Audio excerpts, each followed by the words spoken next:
दिवाळीच्या सणाला मोठ्या उत्साहाने सुरुवात झाली आहे. दिवाळीचा सण म्हटल्यावर फराळ आणि फटाके या दोन गोष्टी डोळ्यासमोर येतात.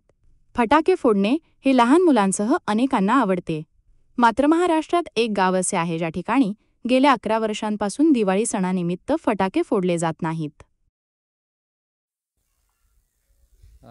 खरं तर चिंचणीमध्ये गेल्या अनेक वर्षापासून फटाके वाजवू नये असं जे ठरलं आणि त्या ठरलेल्याला म्हणजे सार्वजनिक ठरलं आहे, असं कुठली बंदी आणून निर्णय घेऊन असं आमचं काही ठराव करून असं काही ठरलं नाही. पण त्याच्यापूर्वीचा जो या ठिकाणचं एक आलसीसेन कुत्रं होतं आणि ते नेमकं फटाक्याच्या आवाजानं घाबरून शेतात जाऊन जे त्यानं जीव सोडला, त्यावेळीपासून ठरलं लोकांचं, लहान मुलांचं खरं तर, की आपण फटाके वाजवले नाही पाहिजेत. आणि म्हणून गेले वर्षभर म्हणजे 7-8 वर्ष झाली, पण अख्खं वर्ष दिवाळीच नाही तर यात्रा, सण, उत्सव, वाढदिवस अशा कोणत्याही कार्यक्रमाला इथे टिकलीसुद्धा वाजवत नाहीत. आणि म्हणून फटाके वाजवू नये, त्यानं प्रदूषण होतं, पक्ष्यांवर, प्राण्यांवर परिणाम होतो असे सार्वत्रिक म्हणजे सगळीकडे चर्चा होती.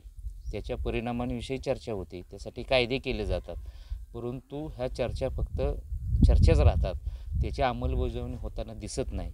आणि म्हणून चिंचणीसारख्या गावानं सार्वत्रिकपणे निर्णय घेत याची अंमलबजावणी करण्याच्या पद्धतीने सुरू केलेला प्रयत्न हा खरोखर प्रेरणादायी आहे. आणि म्हणून हे गाव एक पर्यावरणाचा विचार करत असताना त्यामध्येच जादाची भर म्हणून अशा फटाक्यापासून होणारं प्रदूषण, मग ते आवाजाचं असेल, धुराचं असेल आणि एकूणच सगळ्या पर्यावरणावर परिणाम करणार असेल, हे कुठंतरी थांबलं पाहिजे.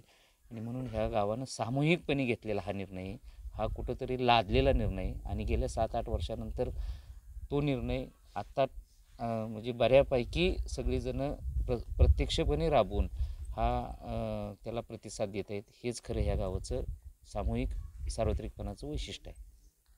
जे लोक पर्यावरणाचा फटाके वाढवून वगैरे नुकसान करतात अशा लोकांना काय संदेश द्या? खरं तर फटाक्यांचं होणारा दुष्परिणाम म्हणजे मुंबईत 7 कोटीचं विक्री झाली, दिल्लीची हवा प्रदूषित झाली, मुंबईमध्ये श्वास घ्यायला त्रास होतो आहे, हवेचा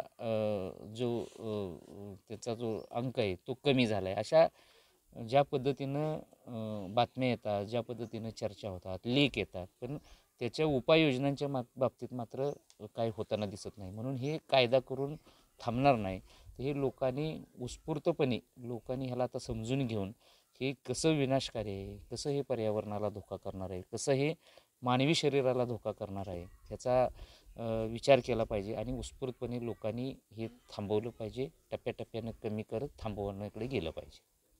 बंधुप्रेम न्यूज चॅनलला लाईक, सबस्क्राईब व बेल आयकॉन दाबायला विसरू नका. धन्यवाद.